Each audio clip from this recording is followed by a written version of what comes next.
Hi viewers, welcome to Pradeepa Laxman channel 25. ఈరోజు మనం ghat road చూస్తున్నాం. ఇక్కడ అనేకమైనటువంటి వృక్షాలు అయితే చూస్తున్నామండి. ఈ వృక్ష సంపద నేను ఎందుకు చెప్పాలనుకుంటున్నానంటే,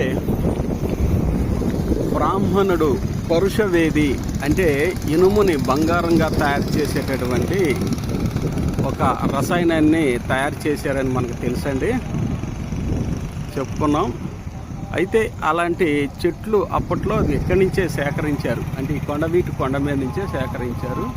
వీటి నుంచే పరుషవేది అనేది తయారు చేశారు. అయితే వీటి యొక్క పేర్లు కానీ ఈ ప్రస్తుతం వాడుక భాషలో ఉన్నటువంటి పేర్లు అప్పట్లో నుండి గ్రాంధిక భాషతో సరిపోల్చిన స్థితి ఉండటం వల్ల ఈరోజు ఈ యొక్క పరుషవేది అనేది తయారు చేయటం అనేది ఆ యొక్క బ్రాహ్మణతోనే అంతరించిపోయింది. గ్రంథస్థం చేసినప్పటికి కానీ అప్పుడు వాడినటువంటి అప్పుడు పిలువబడినటువంటి పేర్లు వేరు, ఇప్పుడు మనం వాడుక భాషలో ఉన్న పేర్లు వేరు.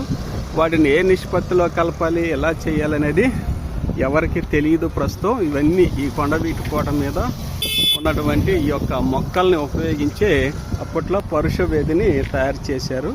వాటిని ఒకసారి మీకు చూపించాలనే ఉద్దేశంతో ఈ వీడియోతో మీకు అందిస్తానండి. దయచేసి సబ్స్క్రైబ్ చేయండి, లైక్ చేయండి, మీ ఫ్రెండ్స్ కూడా షేర్ చేయండి. Thank you.